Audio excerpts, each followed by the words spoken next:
You're in the Business Insurance Zone with me, Steve Savant, syndicated financial columnist and contributor to Backroom Technician. This week on The Biz, the Disability Insurance for Business series, our tribute to Disability Awareness Month, May 2013. And on today's show, Disability Overhead Expense with DI Authority, Dan Steenerson. When it comes to life insurance, annuities, long-term care, disability, or group pension plans, we're the news you can use. Well, welcome everyone to the Business Insurance Zone. I'm your host, Steve Savant, and we're broadcasting to a nationwide audience of financial advisors right here in Fountain Hills, Arizona, home of America's largest fountain. And today, day two, DI Authority, author, columnist, writer, and I see some scripts we're going to get to this week on sales strategies, Dan Steenerson. Hey, Dan. My pleasure to be here. Day two. Hey, we're really interested today, and I want to unpack this thing. I want to unbundle it, every component. I have so many questions to ask, and hopefully they're the questions that you want me to ask Dan. Dan, we're talking about disability overhead. Now, when I actually originally got into DI, my understanding way back in the day, 30 years ago, when I first became an insurance agent and learned how to sell a little bit of DI for the venerable New England, I used to sit there and say, okay, I got my DI done, and then now I have a business, and I have an expense in my business. Now, when I think about an expense business, I look at my P&L, and then I start looking at accounts payable. Now, I don't know what's the difference between am I too big for business overhead expense or am I too small a business? So let's do that first. Define the parameters. What's a big business? What's a small business? Absolutely. You know, the fact of the matter is that the closer you are to serving your customers, the greater your eligibility is for business overhead expense coverage. For example, if you're a physician, an attorney, a dentist, you're rendering personal services, you're exactly the right customer for that particular product. Now, that's not to say that general business wouldn't qualify, but let's take, for example, it's a business that has 50 employees, maybe a pipe and supply company, pipes coming in the back door, out the front, and those 50 employees could actually run that business if you got disabled. That would not be a good candidate for BOE. Now, how do I make the distinction? So if the owner is the franchise player, if that's what I just sort of heard your definition, right? If he's the franchise player in his pipe and they couldn't run it without him, how does that change? How do I actually frame that to the DI carrier? Yep. So generally what's happening is that the carrier wants to make sure that you have to be an integral part of the day-to-day operations of that business itself. If you leave that business for a prolonged vacation or what have you, and that business is not going to operate, will continue to operate without you, that's not a good candidate. So when you say big and small then, yep. So what's the demarcation line? Absolutely. So usually you're looking at about a dozen employees. Okay. And that's pretty good for BOE. When you start to get into the 20, the 30 employees, not a good scenario for BOE. Okay, now let's say I have several little companies. You know, I have a holding company. I'm thinking of a couple of people where they might have maybe 2 or 3 companies and they might have 8 to 10 each. They have their own standalone P&L statements, and of course that means that they have their own standalone accounts payable. Is that company still okay even though the major player, the principal, owns all 3? Does the DI carrier look at them as 3 separate entities? See, that's a good question, Steve. The thing is that they don't aggregate the different entities together. So you could actually qualify for 3 separate policies if you had 3 different companies that were small like that. Now, when I'm thinking about DI like that, are there anything like, let's say I own my building and I want my expenses. Are they going to pick up a mortgage? Are some okay with that, some not? Now that's a real concern when it comes to business owners because very often they will own the premises where they're operating their business. Most carriers are going to say, no, we will not cover the principal payment if you became disabled. However, they will cover interest and depreciation, which generally meets or exceeds the payment unto itself. Well, let's talk about that for a second because you just caught my mind here. So they're willing to pay the interest and the mortgage depreciation itself. Yes. They're okay with that. They're okay with that. Okay, now I'm just curious from a philosophical standpoint, they're not okay with paying the whole thing because? Well, the carriers feel that they don't want to help fund the purchase of an asset that you may be purchasing.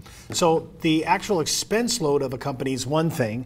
The actual asset that's growing or maturing, or hopefully it's gaining, and hopefully the real estate market's off the floor now, right? Is that what you're saying? That's the differentiation? That's right. Okay, so but really when you think about it, what you said, you thought the interest and the depreciation might be big enough to play. Oh, absolutely. So it could cover it anyways. It could cover it anyways. Now, isn't that funny how, it's just to me, again, it comes into this definition because I don't want to pay for your asset that's growing, but I'm willing to do an on-paper accounting depreciation to pick it off as the difference. That's right. That's wow. right. Wow. That's right. See, this is why I say it's, you never know. You say, well, they don't do it, but they kind of do. They kind of do. And that's why you kind of right. have to know. That's why I have Dan on, because that differentiation would have taken people, they would have said, oh, we can't do mortgages. And that's a very important point, and the reason why is because the two largest expenses on the P&L is going to be the actual rent, the premises, and it's going to be the employees or the salaries of the employees. Mm-hmm. When they think about the salaries of the employees from BOE, does that salaries not Social Security, or that's all in? FICA, FUTA, SUTA, all in? That is all in, including any bonuses or commissions, any taxes that are being paid for that individual employee, absolutely. Well, wait a minute now. Now you got me on another line of thinking. So if I have my business and I buy business overhead and I have an issue in February or in March and I need that expense to be paid because I'm having problems myself and I'm the franchise, how can I anticipate I'm going to have bonuses at the end of the year? I mean, and they're picking that up. Do I have to tell them? Is that based on the prior year then? Well, it's very interesting because you may buy a as an example, a $20,000 a month benefit, but let's say in this month you only needed $15,000 based on the accounts payable. But next month it was $25,000. They would actually take that $5,000 you did not use, apply it to the following month, and pay out the $25,000. So it's an overall aggregate benefit then? Yes. So look at it as though it's a capital account. Wow. If you bought $20,000 a month over a 12-month benefit period, it's going to be $240,000. Somehow, some way. Now, if you don't use it all, though, if you were below that number, then that's just the way it is.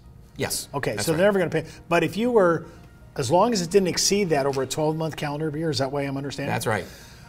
Well, to me, this is a whole new way to play because a lot of people, we have so many people that are self-employed, so many people that are running their own show, S-Corps, LLCs, closely held corporations. This could be a whole new way to get into business owners just on the issue of BOE. When we come back from the break, we're going to continue our discussion on DI overhead, part of our disability insurance series with Dan Steenerson. And don't forget to enroll in IULUniversity.com for the best training, education, and sales support when it comes to life insurance for retirement income. You're listening to the insurance industry's #1 resource for products, planning ideas, carrier information, and interviews you can use. When it comes to life insurance, annuities, long-term care, disability, or group pension plans, we're the news you can use. Did you know the average 401k runs out of money just 7 to 8 years into retirement? Time Magazine, the Wall Street Journal, and many other publications have warned of the difficulty of saving with a 401k. But what if there was a way to create tax-free lifetime retirement income with no stock market risk? Good news, there is. You know, living in fear of the next market dive is not the way I want to live my life. Why would I go out there and take on risk when I don't need to? I have a lot less stress knowing I can't lose any more of my retirement savings in the stock market. Call now to receive your free, no-obligation analysis of what this retirement vehicle could do for you, a comparison to your current retirement plan, and a free video that explains this exciting opportunity. Start planning a retirement you can enjoy instead of worrying about future tax increases and stock market losses.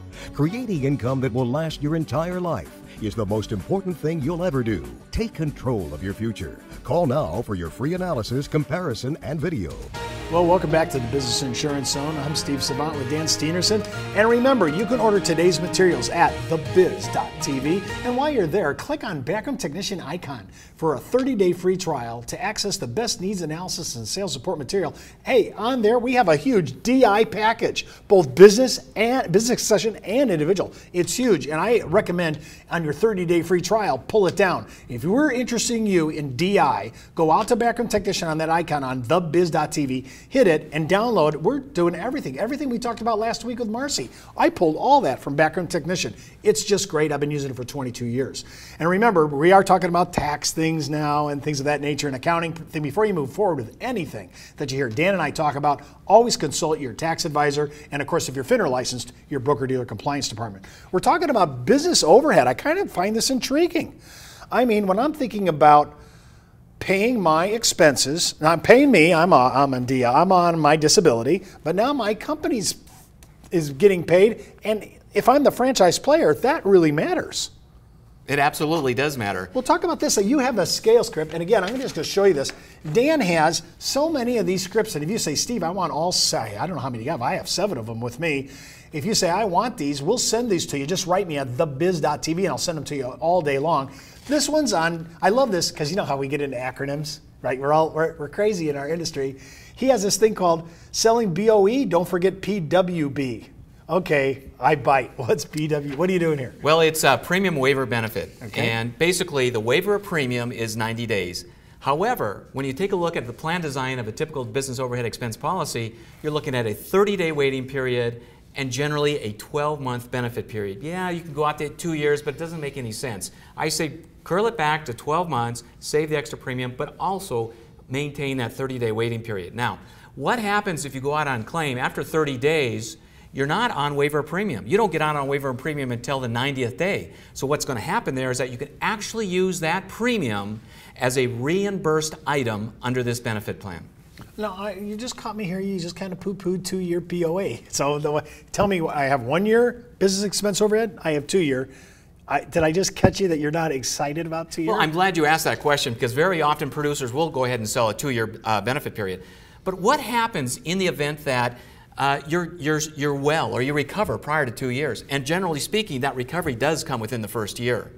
So we feel that the extra year that you're paying for is probably, overkill. Now, is that a pretty? Is it a bump up in premium to go the second year? I mean, it's pretty expensive. Well, I would say you're talking about 30% more in premium. Okay, so you have to weigh out whether this 2 year for 30% more than the 1 year is worth it. And the stats, if I'm hearing you correctly, the stats are most people are back before 1 year's out. Yeah. All right. Okay. Well, that's fair enough. Now, when we're talking about plan design, you just brought up.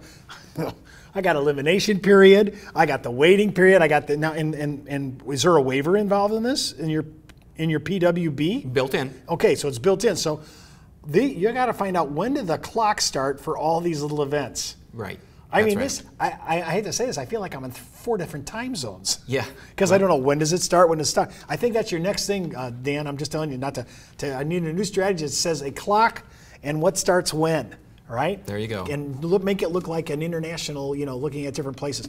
Talk to me about, I never know what's, from a statistical standpoint, should I do the 30-year wait, 90-day wait, the 30-day wait, the waiver premium, the 2 year, the 1 year. It's all about duration issues. And I never know how do I measure bang for the buck especially when we're talking business overhead? Right. Well, first and foremost, let me start out by saying that 90% of business overhead expense policies are sold with a 30-day wait and a 1 year benefit period.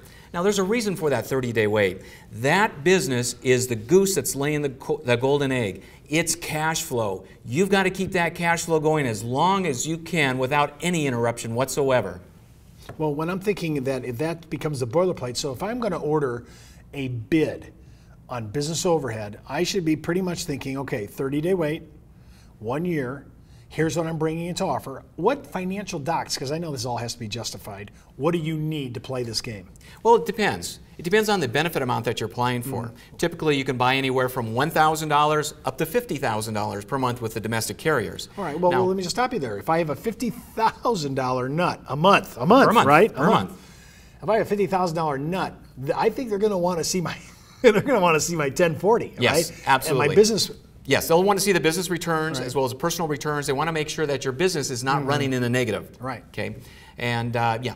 Okay, so I'm going to have to come up with documents for my business, my 1040. Is there anything else?